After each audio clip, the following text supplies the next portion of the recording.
Dans le célèbre jeu télévisé Pawn Stars, Austin Lee Russell est devenu le favori des fans grâce à son personnage charmant et plein d'humour. Chumlee. Il est trop grand. Non seulement il complète votre coiffure, mais j'apprécie vraiment que vous soyez chauve. Le fait d'être un ami proche de Corey Harrison et d'être employé depuis 5 ans au magasin de prêt sur gage Gold & Silver a fait de lui un choix évident pour le rôle. Malgré le ton comique, la vie de Chumlee a connu un changement dramatique et inattendu.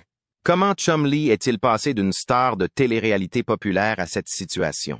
Pourquoi ces accusations graves ont-elles été portées? Aidez-nous à reconstituer les événements qui ont conduit à ce tournant choquant dans sa vie. Mais avant d'aborder les nouvelles les plus récentes, jetons un coup d'œil à son enfance et à la façon dont il est devenu célèbre. Les débuts de Chumlee. Le 8 septembre 1982, Austin Lee Russell, mieux connu sous le nom de scène de Chumlee, est venu au monde à Henderson, dans le Nevada. Le surnom de Chumlee lui a été donné à l'âge de 12 ans en raison de son visage et de son menton très large. Un de ses amis trouvait qu'il ressemblait à Chumlee, le morse de l'émission télévisée d'animation Tennessee Tuxedo. Le père de cet ami partageait cette opinion. « Comment allez-vous? Le rêve que j'ai fait était tout simplement incroyable. Les gens l'appellent Chumlee depuis ce moment-là et depuis lors. Pour autant que je sache, il s'agit d'un combat important qui s'est déroulé sur le front occidental. Je dirais que c'est le cas. Il n'est pas rare que tu me prennes par surprise. » Chumlee a commencé à travailler au mont-de-piété où l'on vendait des métaux précieux à l'âge de 21 ans. Il était non seulement chargé d'évaluer la marchandise et de charger les articles, mais aussi de créer des tickets pour ce que les clients avaient acheté. Pendant les 5 années qui ont précédé le début de la production de Pawn Stars en juillet 2009, Chumlee a travaillé dans ce magasin. Comment l'expérience de Chumlee chez le prêteur sur gage a-t-elle entraîné les changements qui ont finalement conduit à son emprisonnement? Et comment ces changements ont-ils affecté sa trajectoire? Chumlee, l'une des personnalités les plus connues des émissions de télé-réalité de la vallée, notamment pour son rôle dans Pawn Stars, doit comparaître à nouveau devant le tribunal demain. En même temps qu'il est accusé d'agression sexuelle, il est également inculpé de possession de drogues et d'armes. Le visionnage apportera la réponse à votre question. Le magasin de prêteurs sur gage. The Gold and Silver Coin Shop. Le premier magasin de prêt sur gage du père de Richard Harrison a ouvert ses portes sur Las Vegas Boulevard South en 1951 et occupait 300 pieds carrés. Richard y travaillait le jour et, après les heures de travail, il reprenait possession de voitures. Ils y restent 5 ans avant de déménager dans un local plus grand sur Fremont Street. Cependant, ils ont dû trouver un nouvel emplacement dans un quartier d'affaires près de Las Vegas Boulevard lorsque leur bail a expiré au bout de 2 ans. Transformer l'entreprise en prêteur sur gage a toujours été le rêve de Richard et de son père. J'ai toujours été impliqué dans le commerce des marchandises. Quand j'étais enfant, je voulais avoir un mont-de-piété comme celui de mon père. J'y voyais une évolution inévitable. Cependant, une loi de Las Vegas datant de 1955 limitait la délivrance de nouvelles licences de prêteurs sur gage en fonction de la population de la ville. Je me suis donc rendu à l'hôtel de ville, où l'on a refusé catégoriquement ma demande d'ouverture d'un mont-de-piété. En 1988, la ville comptait plus de 200 000 habitants et ce chiffre augmentait rapidement.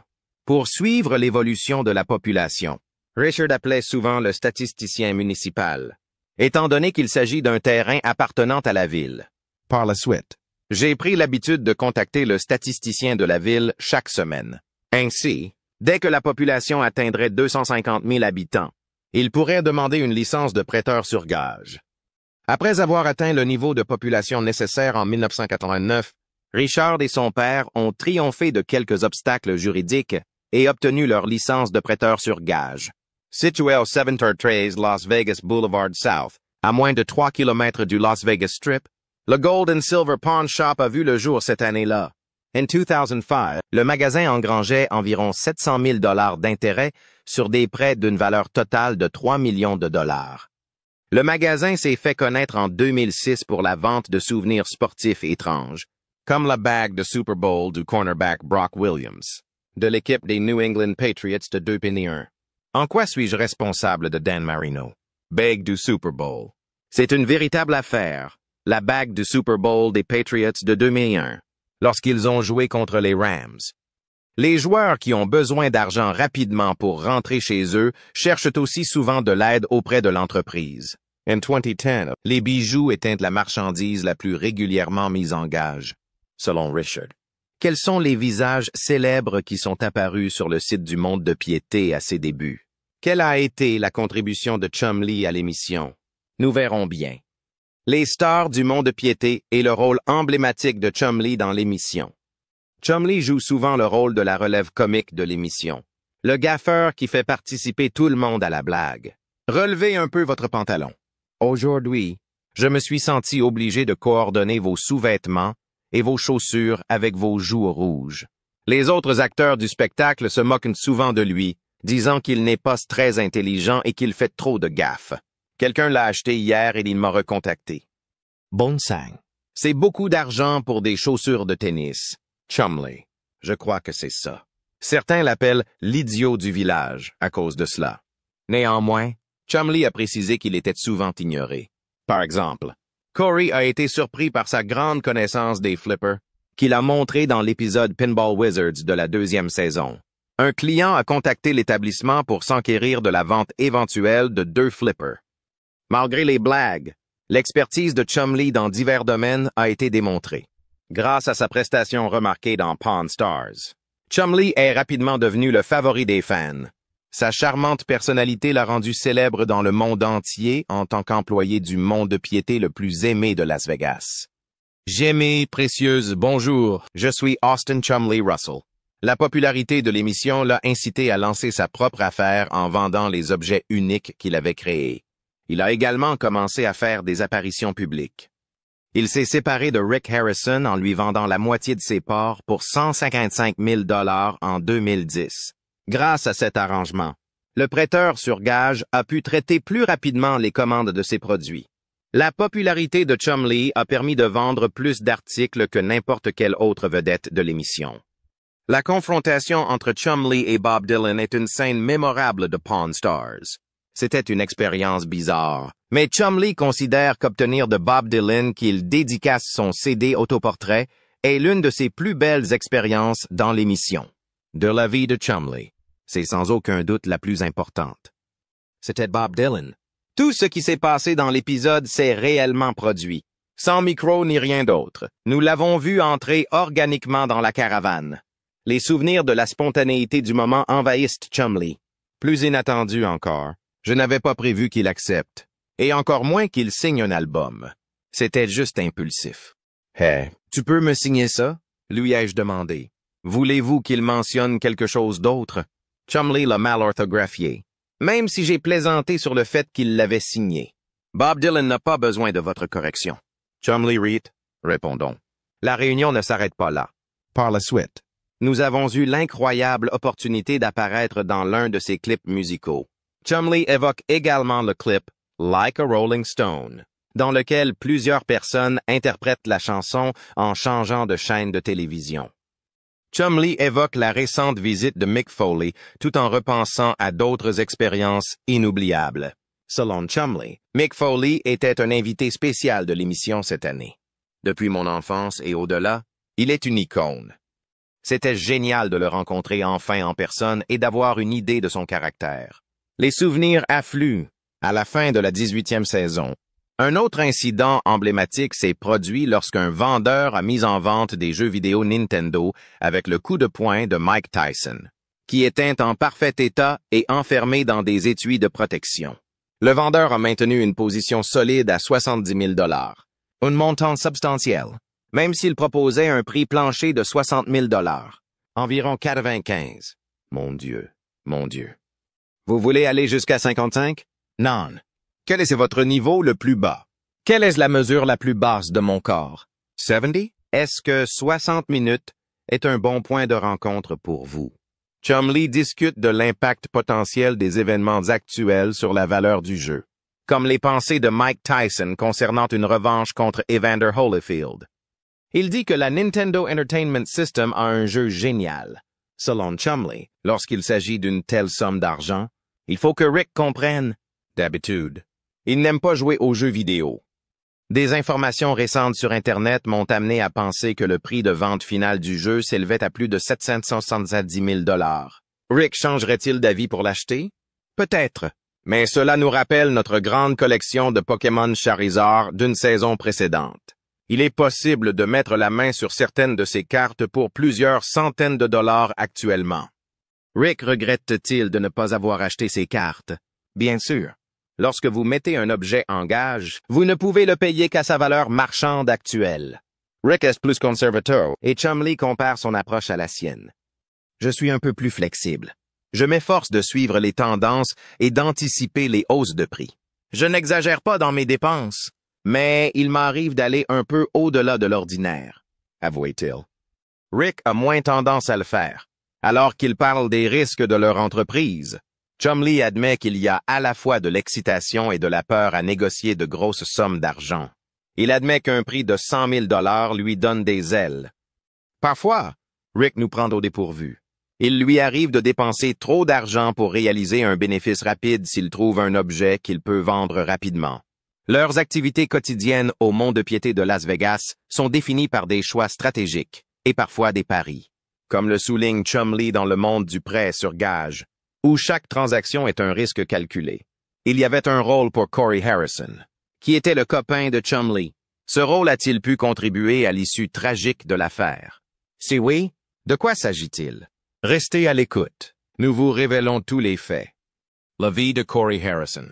L'ami de Chumlee, Corey Big Hoss Harrison, né le 27 avril 1983, est un homme d'affaires américain et une personnalité de la télé-réalité, célèbre pour son rôle dans la série historique Pawn Stars. Fils de Kim et Rick Harrison et petit-fils de Richard Benjamin Harrison, Corey a grandi dans le milieu des prêteurs sur gage. Il a commencé à travailler à l'âge de 9 ans au mont-de-piété en or et en argent de Las Vegas, dont il est copropriétaire avec son père, Rick. Surnommé Big Hoss, Corey a rapidement démontré ses compétences en matière d'évaluation, assumant des responsabilités importantes au sein de l'atelier. Ses tâches vont de l'embauche et du licenciement des employés à la gestion des clients d'eBay, ce qui reflète son rôle important dans les opérations quotidiennes de l'atelier. Au fil des ans, l'implication de Corey s'est accrue, ce qui l'a amené à devenir directeur et à superviser une équipe de 30 employés. Connu pour son sens aigu de l'observation des objets de valeur, le talent de Corey pour identifier les tricheurs et faire des achats judicieux a été au cœur du succès de Pawn Stars. Cependant, le parcours de Corey n'a pas été sans difficulté. La série le montre souvent en train de gérer des conflits avec son père et son grand-père au sujet de la gestion des stocks, des stratégies de vente et des achats coûteux. Lors d'un incident notable, Corey a insisté pour obtenir une participation de 10% dans le magasin, menaçant de partir pour une autre entreprise si sa demande n'était pas satisfaite. Finalement, il a obtenu un partenariat de 5%, avec la possibilité d'une participation plus importante à l'avenir, consolidant ainsi son engagement envers l'entreprise familiale. La vie sentimentale de Corey Harrison a connu des hauts et des bas. Il a épousé Charlene, son amour de lycée, en 2009, mais ils ont décidé de divorcer après 6 ans de vie commune en 2015. En mai 2017, Corey a épousé sa deuxième femme, Karina Kiki Harrison, mais leur mariage n'a duré qu'un peu plus d'1 an avant qu'ils ne demandent le divorce. Malgré les horaires de travail exigeants qui ont mené à leur séparation, Corey a insisté sur le fait que la séparation s'est faite à l'amiable.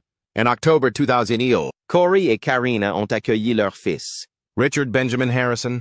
Malgré les défis posés par les mariages et divorces multiples, Corey se concentre sur la coparentalité et la création d'un avenir prometteur pour sa famille grandissante. Il y a plusieurs années, Corey Harrison a subi une importante opération de perte de poids en 2014 après avoir appris qu'il était prédiabétique. Inquiète pour sa santé, Corey a opté pour une chirurgie par anneau de la ceinture abdominale, ce qui l'a conduit à une transformation remarquable. Il a perdu près de 200 livres par rapport à son poids antérieur d'environ 400 livres. Après l'opération, il a apporté des changements importants à son régime alimentaire et à son programme d'exercice pour améliorer encore son bien-être. Corey a admis qu'il n'avait pas réalisé à quel point il était mal à l'aise et en mauvaise santé jusqu'à ce qu'il commence à perdre du poids. Perdre 15 kilos en presque 6 semaines. C'est comme si quelqu'un avait soulevé un sac à dos rempli de pierres. Alors, vous pouvez commencer à aller au gymnase et vous vous sentez plus à l'aise avec l'exercice. Malgré les rumeurs selon lesquelles Corey souffrirait de complications de santé, telles qu'une attaque cérébrale. Ces affirmations sont infondées et spéculatives. En réalité, Corey est en excellente santé. Son poids est sous contrôle et il suit un régime alimentaire strict. La perte récente du frère cadet de Corey Harrison, Adam Harrison, à l'âge de 39 ans le 20 janvier 2024, a profondément affecté Corey et sa famille. Fils du créateur et de la star de Pawn Stars, Rick Harrison, Corey et Adam partageaient un lien très fort. Corey lutte contre la douleur de la mort soudaine de son frère, ce qui a eu un impact sur son bien-être émotionnel. Dans un hommage sincère, Corey a partagé une photo d'enfance sur Instagram, soulignant les souvenirs précieux avec son frère. Bien qu'Adam n'ait pas participé à Pawn Stars, sa présence était profondément ressentie au sein de la famille et parmi les fans. La perte d'Adam s'est ajoutée à la douleur ressentie par la famille après le décès de leur grand-père, soulignant l'impact profond de la perte d'un être cher. Le 8 septembre 2023, Corey Big Hoss Harrison a eu des ennuis judiciaires lorsqu'un agent de la police de Las Vegas l'a arrêté pour s'être engagé sur une piste cyclable au volant de son camion Ford F-250 blanc vers 2 heures du matin. La police métropolitaine a arrêté Corey Harrison, Pawn Star, tôt vendredi matin, l'accusant d'avoir conduit en état d'ébriété. Corey avait pris l'avion pour Las Vegas depuis le Minnesota plus tôt dans la journée, après avoir tourné un épisode de Pawn Stars do America. Interrogé. Corey a admis avoir bu un verre dans l'avion environ 7 heures plus tôt. Malgré cela, l'agent a effectué un test de sobriété sur le terrain, au cours duquel Corey a eu du mal à garder son équilibre tout en marchant en ligne droite. Il a donc échoué au test. On a ensuite demandé à Corey de se soumettre à un test sanguin pour déterminer son taux d'alcoolémie, car l'éthylomètre était apparemment cassé, bien que les résultats du test sanguin n'aient pas été divulgués. Corey a été arrêté par la suite. Il a contesté l'arrestation pour conduite en état d'ivresse, affirmant qu'il n'avait échoué au test de sobriété sur le terrain qu'en raison d'une infection du tibia, et qu'il pensait que les tests avaient été conçus pour le faire échouer. Malgré l'absence de preuves définitives dans l'analyse sanguine et le fait que Corey affirme avoir été arrêté injustement, son permis de conduire n'a pas été suspendu. Il a fait part de son intention d'engager un avocat basé à Las Vegas pour contester l'arrestation, estimant qu'il s'agissait d'une tâche injuste sur sa réputation. Toutefois, la situation reste floue, des questions se posant sur la fiabilité de l'éthylotest cassé et sur les résultats non divulgués de l'analyse de sang. Si vous étiez un fan de Pawn Stars et de la famille Harrison, vous avez sans doute été bouleversé par leurs difficultés. Il était difficile de voir une mère poursuivre son propre fils, créant ainsi une situation difficile pour toutes les personnes impliquées. Les scénarios et les tragédies des acteurs de Pawn Stars montrent clairement pourquoi le mélange de la famille et des affaires peut entraîner des complications. Pour ajouter à la tension entre Rick et sa mère, les récentes inquiétudes concernant Corey, le fils de Rick, ont surgi en raison de ses graves problèmes et de son inculpation pour conduite en état d'ébriété.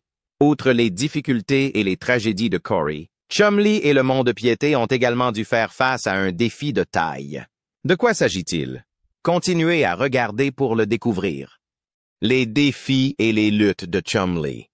Le parcours de Chumlee dans Pawn Stars a été plein de moments et de rencontres surprenants. Oui, sortons d'ici. Patreon. Allons-y. Chacune d'entre elles ajoute à l'attrait particulier de l'émission et à ses expériences personnelles avec des personnages célèbres.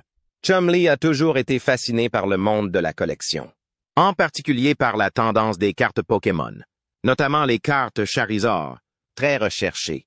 Réfléchissant à l'évolution de leur valeur, il nous fait part des tendances récentes des ventes, notant que certaines cartes Charizard se sont vendues à près de 200 000 $ l'unité. Le premier Charizard de l'édition. La carte elle-même est considérée comme le joyau de la couronne du monde Pokémon. Et combien vaut-elle? Entre 50 000 et 100 000 $. L'une d'entre elles atteint même les 200 000 $. Il compare cette valeur à celle de collections plus importantes, suggérant que quelques-unes de ces cartes de grande valeur pourraient couvrir le coût total de l'achat de l'ensemble du lot. Abordant la nature imprévisible des tendances du marché, Chumley examine l'impact de la pandémie. Il s'attendait initialement à une baisse des prix, mais a plutôt constaté une augmentation de la demande et de la rareté. Il admet ouvertement avoir vendu certaines de ses propres cartes Pokémon trop tôt pendant la récession, s'attendant à une baisse de valeur qui ne s'est jamais produite. Cette expérience met en lumière les difficultés et les incertitudes auxquelles les collectionneurs sont confrontés lorsqu'ils choisissent le moment de leurs achats et de leurs ventes. Chumley évoque également la tendance croissante à la collection de cartes dans différents sports et genres. Il souligne la pénurie de nouveautés et la rareté croissante des cartes de qualité supérieure, ce qui suscite l'intérêt des collectionneurs et fait grimper les prix. Il souligne que les fabricants de cartes modernes limitent intentionnellement la production afin d'accroître la rareté et l'attrait des cartes, ce qui a un impact positif sur le marché des collectionneurs. Malgré son amour personnel pour la collection, en particulier pour les souvenirs de Star Wars, Chumley adopte une approche pratique, fondée sur son expérience de prêteur sur gage. Il préfère investir dans des objets modernes dont il pense qu'ils auront de la valeur à l'avenir, plutôt que de dépenser pour des objets anciens coûteux. Sa stratégie se concentre sur les objets qui plaisent aux jeunes d'aujourd'hui, en espérant qu'ils deviendront des objets de collection. Naviguant dans les méandres du marché des objets de collection, Chumley reconnaît sa volatilité, mais reste convaincu de son attrait durable et de sa rentabilité pour ceux qui en comprennent les détails. Son point de vue combine l'expérience, l'observation du marché et une passion personnelle pour la collection et le prêt sur gage. Les fans se souviendront de la fois où Rick a acheté des poupées pour 300 $, avant de découvrir qu'elles ne valaient plus que 250 $. Cette situation, où l'évaluation de Chumley s'est avérée correcte, lui a apporté une certaine satisfaction. D'autant plus que Rick est connu pour ne pas aimer perdre de l'argent dans des affaires.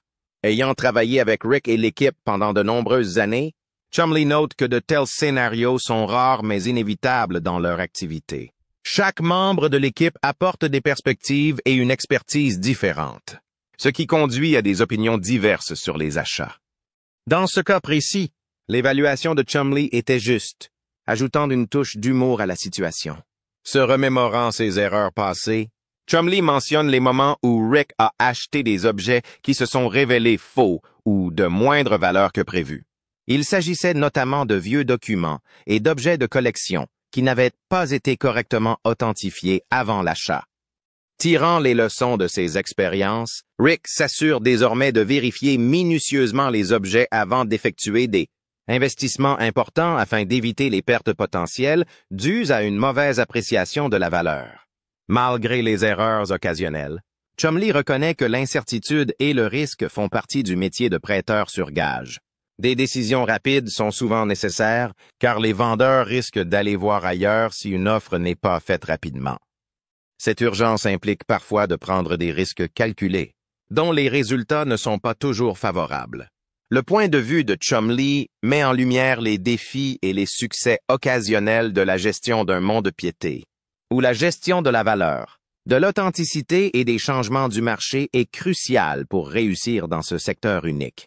Chumley a parlé de ses meilleurs et de ses pires achats au cours de son séjour au mont-de-piété, ce qui lui a permis de comprendre les hauts et les bas de la vente d'objets uniques.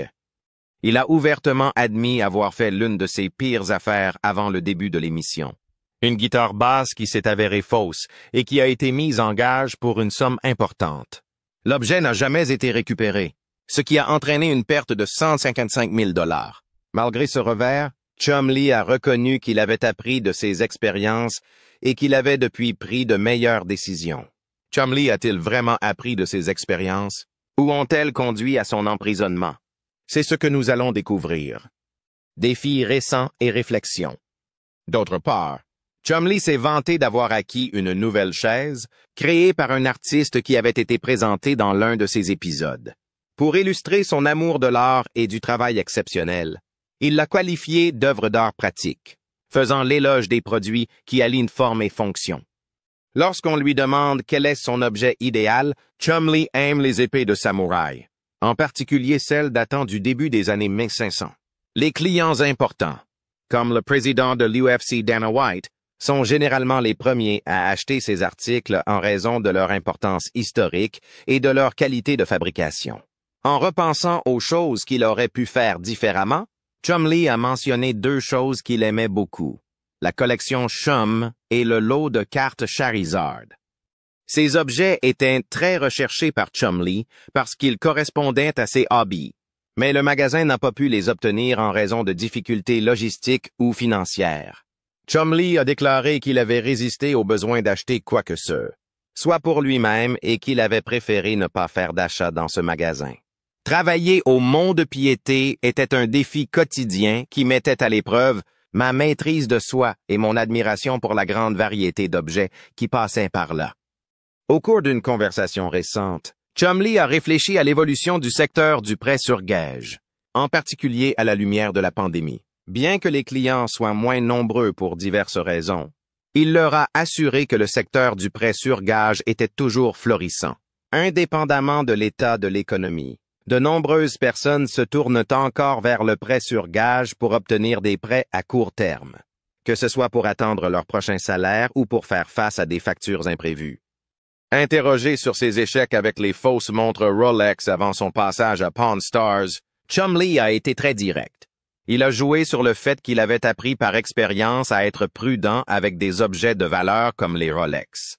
Il a reconnu être le membre de la troupe le plus souvent dupé par les contrefaçons et contacte régulièrement Corey ou Rick avant de faire des achats tard dans la nuit. Sa méthode d'évaluation des objets apportés par les clients a changé à la suite de cette courbe d'apprentissage. Rick a utilisé le passé de Chumlee en matière de contrefaçon de Rolex comme une opportunité d'enseignement dans un épisode mettant en scène Jake, le jeune frère de Corey. Cela démontre la mentalité vivre et apprendre de l'atelier, où tout le monde, y compris les nouveaux membres de l'équipe comme Jake, considère les erreurs comme des occasions de progresser.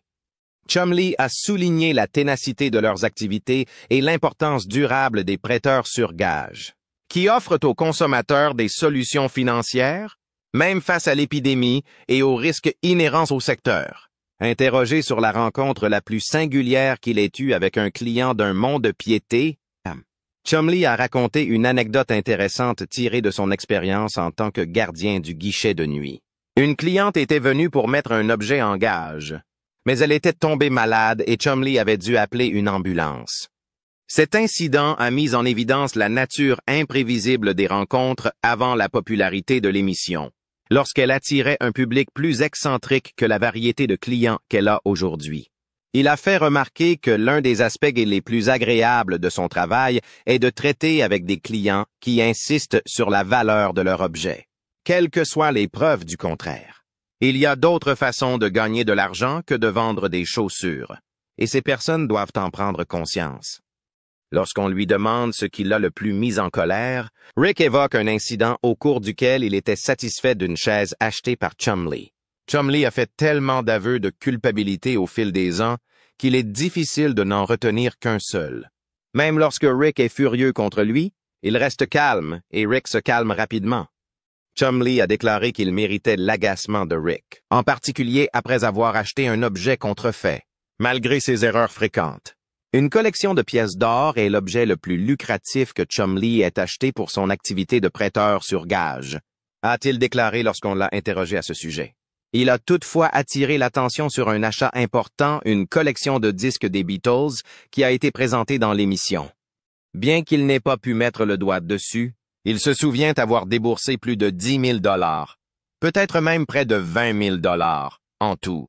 La vente de l'ensemble de la collection leur a rapporté quelques milliers de dollars. Selon Chumlee, après avoir acheté un produit pour l'émission, ils doivent généralement le conserver pendant 30 à 90 jours, ou plus longtemps s'il est destiné à être diffusé dans un épisode. Comme les produits peuvent être conservés jusqu'à 1 an avant d'être vendus, cette pratique rend le suivi des stocks difficile. Pour éviter d'avoir trop de produits en stock, l'entreprise a récemment commencé à essayer de vendre les produits plus rapidement, qu'ils figurent ou non dans les prochaines saisons. La partie de leur entreprise que l'on voit à la télévision représente moins d'1% de leurs activités totales, comme l'a fait remarquer Chumlee en parlant du stress que représente le fait de s'accrocher à ses affaires. Même s'il est difficile de conserver des objets en raison des changements de valeur, ils ont modifié leur approche en vendant des objets en fonction de leur valeur actuelle. Chumlee se souvient que l'achat d'un train choo-choo a été l'objet le plus important que quelqu'un ait tenté de lui vendre. Il s'est occupé de trains plus que de n'importe quel autre article du magasin, et même plus que de véhicules.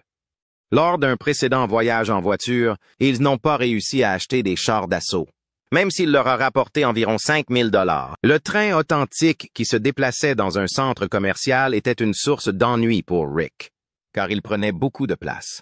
Chumlee est non seulement apparu dans Pawn Stars, mais il a également fait une apparition dans iCarly. Dans l'épisode I Lost My Head in Vegas, il joue son propre rôle aux côtés de Rick et de Corey Harrison. Nous ne savons toujours pas ce qui a conduit à l'emprisonnement de Chumlee. Y a-t-il eu un problème? Pour en savoir plus, continuez à regarder. Les batailles juridiques de Chumlee. L'enquête policière centrée sur la maison de Chumlee à Las Vegas a altéré son image publique et perturbé sa vie loin des projecteurs. La perquisition du domicile de Chumlee par la police de Las Vegas en mars 2016 a brisé la sérénité de son existence. À l'origine en réponse à une accusation d'inconduite sexuelle. Cet après-midi, sa résidence a été envahie par la police. Les autorités affirment avoir fouillé son domicile dans le cadre d'une enquête sur une agression sexuelle. Elles affirment avoir découvert des armes illicites, de la marijuana et de la méthamphétamine. La découverte choquante de stupéfiants et d'armes est le résultat de cette perquisition. Un certain nombre d'armes à feu, des revolvers, de carabines et de fusils de chasse, ainsi que des stupéfiants, dont de la marijuana et de la méthamphétamine, ont été trouvés en sa possession. Certaines de ces armes étaient stockées dans un coffre-fort à l'intérieur de sa résidence. La fameuse chambre Chum Chum, où se trouve un mât de danse, est l'une des nombreuses pièces dont le contenu est décrit en détail dans le rapport de police. Les autorités ont également découvert des drogues, des accessoires et de l'argent portant des traces de drogue, ce qui est très différent de l'image de Chumlee à la télévision. La gravité de la situation a été soulignée par la réticence initiale de Chumlee à ouvrir son coffre-fort. Certaines règles interdisent aux toxicomanes de détenir des armes. Mais Chumlee a déclaré que cela incluait des objets personnels comme des armes à feu et de la marijuana pour sa propre consommation. En raison de cette incohérence, le gouvernement a saisi les stupéfiants et les armes, ce qui a ouvert la voie à une longue bataille judiciaire. Chumlee s'est engagé sur une voie juridique alambiquée qui allait modifier sa perception publique après avoir été accusé de crimes, de possession d'armes à feu et de délits liés à la drogue. Après l'arrestation de Chumlee, les médias se sont jetés sur lui, fouillant sa vie privée et publique de toutes les manières possibles. Son avocat, David Chesnoff, a monté une solide défense. Chumlee. Trisha et Ricky travaillent tous ici depuis près de 10 ans. Il a été battu pendant 5 minutes par l'émission de télé-réalité. Ce soir, nous organisons une grande réunion. L'entreprise garde le silence, même s'ils prétendent ne pas avoir encore parlé à Chumlee. Des fans m'ont dit qu'ils étaient surpris. Chumlee a été très drôle et charmante lors de l'émission. Un tournant a été pris avec l'accord de plaidoyer, qui a permis d'aller de l'avant malgré les circonstances difficiles. Chumlee a accepté des charges réduites, y compris la possession d'armes, dans son plaidoyer de culpabilité. Il a dû renoncer aux armes que le tribunal lui avait confisquées et se soumettre à un traitement et à une mise à l'épreuve dans le cadre de l'accord. Il s'agit d'un tournant majeur dans ses tentatives d'assumer ses erreurs, de redorer son blason et de se remettre sur pied. J'aimerais savoir ce que vous en pensez. Que pensez-vous de la possibilité qu'il y ait plus que cela? Faites-nous part de votre